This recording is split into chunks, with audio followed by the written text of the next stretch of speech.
चर्चा के सूत्रधार के रूप में आज भारत वैश्विक मंचों पर ग्लोबल साउथ की बुलंद आवाज बन गया है।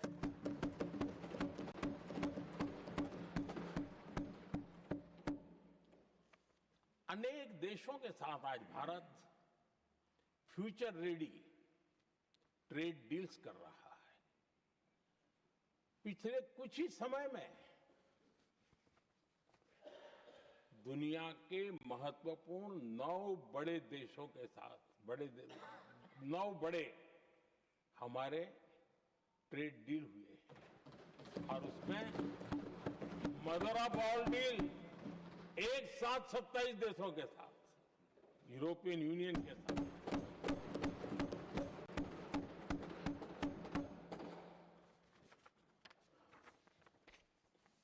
जो लोग थक गए,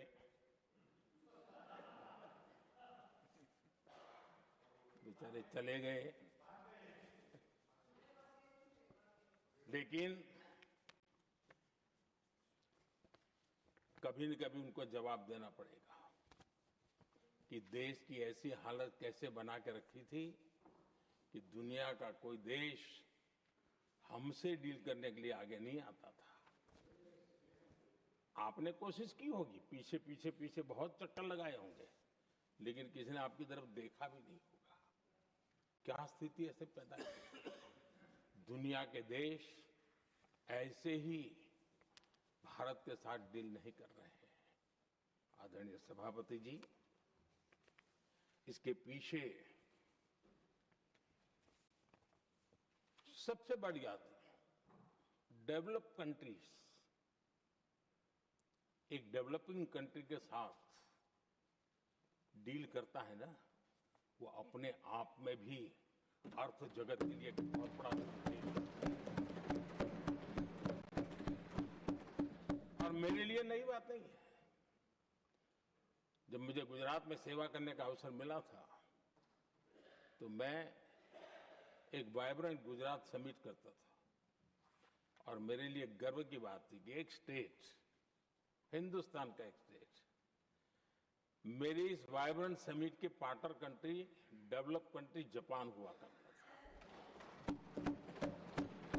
एक राज्य ने सामर्थ्य दिखाया था, आज मेरा देश है सामर्थ्य दिखा रहा है। ये तब होता है जब आपके पास आर्थिक सामर्थ्य हो, आपके पास आपके नागरिकों के अंदर, देशवासियों में एक ऊर्जा हो और खास करके मैन्युफैक्चरिंग के लिए एक मजबूत इकोसिस्टम हो, तब जाकर के विश्व आपके साथ डील करने के लिए आगे आता है।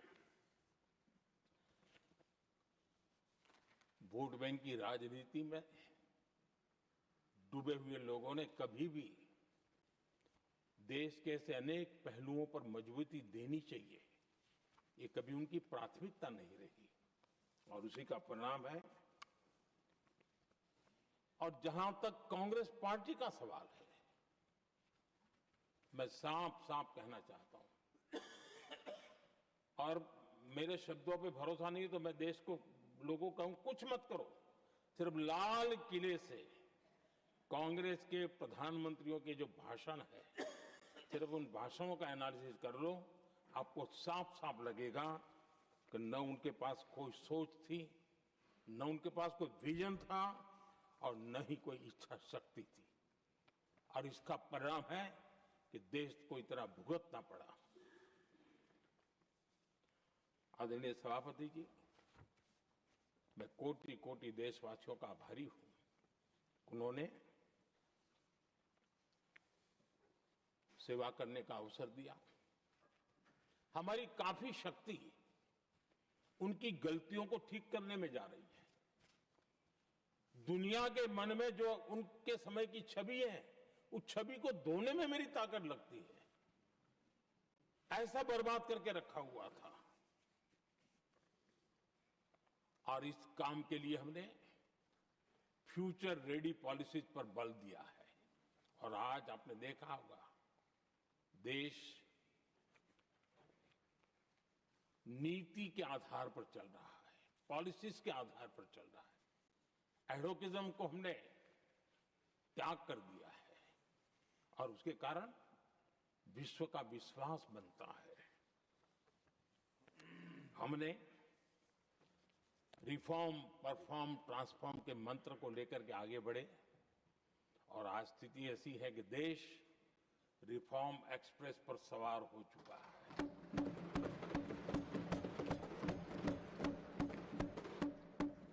हमने स्ट्रक्चरल रिफॉर्म्स किए हैं, प्रोसेस से जुड़े रिफॉर्म्स किए हैं, पॉलिसीज में रिफॉर्म किए हैं।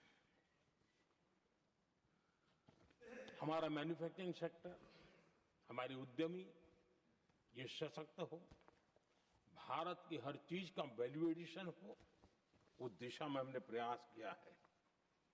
और मैं आज विश्वास के साथ कह सकता हूं, आज भारत विश्व के साथ स्पर्धा करने के लिए पूरी तरह तैयार है।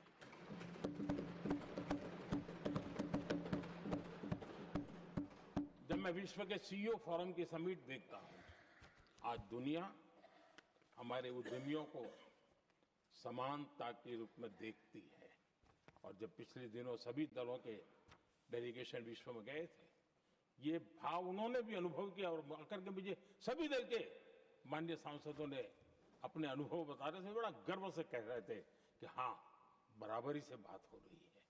ये हमारे लिए अपने आप में बात है। आदरणीय सभापति जी, एमएसएमई का बहुत बड़ा नेटवर्क जितना सामर्थ्यवान होता है, वो लंबे अरसे तक इकोनॉमी को एक ताकत देता है। हमने उस दिशा में बल दिया और हमने कई रिफॉर्म्स किए हैं। आज हमारे एमएसएमई नेटवर्क पर दुनिया का भरोसा बढ़ रहा है। बड़े बड़े हो सकता है हम हवाई जहाज नहीं बनाते होंगे, लेकिन कई हवाई जहाज हैं जिसमें कई पुर्जे मेरे देश के छोटे छोटे एमएसएमई बना रहे हैं।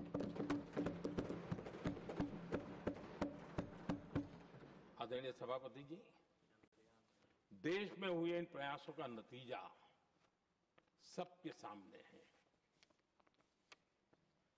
बड़े बड़े देश भारत के साथ व्यापारिक संबंध बनाने के लिए बहुत ही आतुर है। यूरोपीय संघ का ट्रेड डील हो, अमेरिका के साथ अभी अभी हुआ जो ट्रेड डील हो, और कल हमारे पीयूष जी ने सदन में विस्तृत जानकारी भी दी है। और पूरा विश्व खुल करके इस ट्रेड डील का तारीफ कर रहा है। और उसमें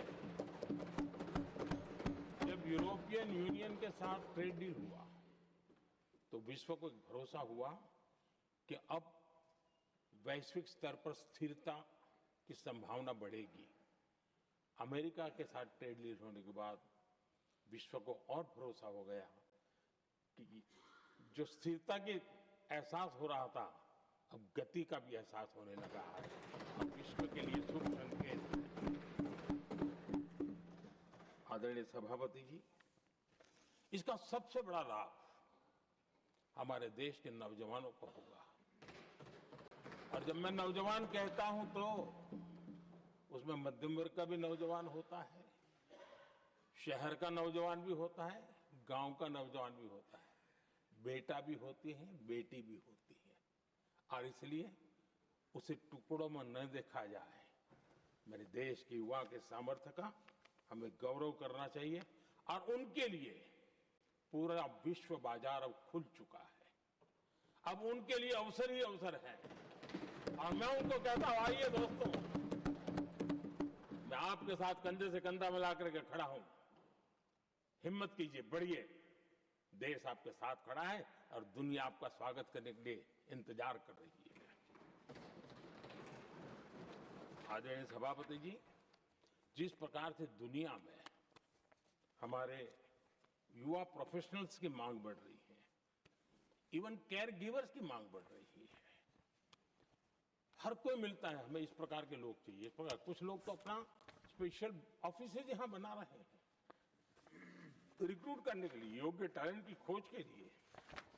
इसका मतलब हुआ कि भारत के प्रोफेशनल्स के लिए भी विश्व में बहुत बड़े अवसर बन रहे हैं। आदरणीय सभापति जी, ये संसद का उच्च सदन, ये एक प्रकार से राज्यों का प्रतिनिधित्व करता है। और जो चर्चा की बारीकियां मैंने देखी, मेरा मन कहता है कि थोड़ा स्तर इसका ऊपर होना चाहिए था, और वहां से तो ज्यादा होना चाहिए। वो तो कितने साल तक सरकारों में रहे हैं, वहां से जरा चर्चा का स्तर ऊंचा होना चाहिए था।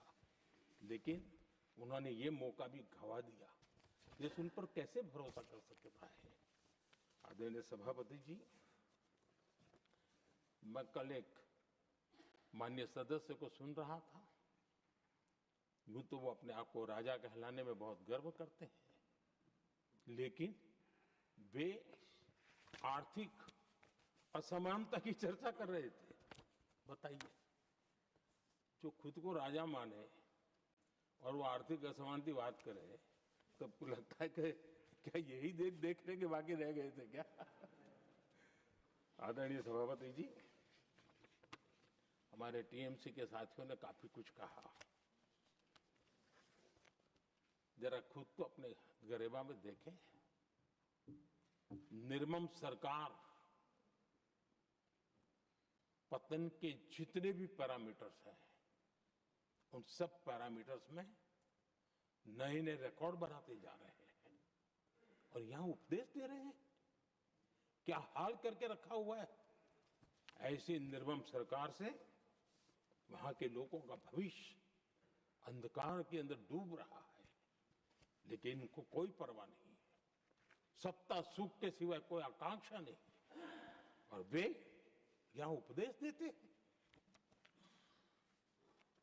घुसपैठ, दुनिया का समृद्ध से समृद्ध देश भी अपने यहां गैर कानूनी नागरिकों को बाहर निकाल रहा है।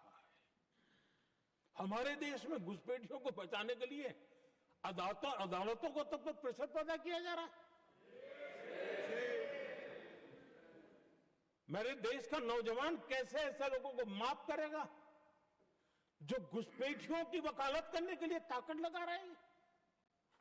और घुसपैठिए मेरे देश के नौजवानों के हक छीन रहे हैं, उनकी रोजी रोटी छीन रहे हैं, आदिवासियों की जमीन छीन रहे हैं। बेटे बेटियों की जिंदगी पर खतरे पैदा हो रहे हैं, लेकिन उनके लिए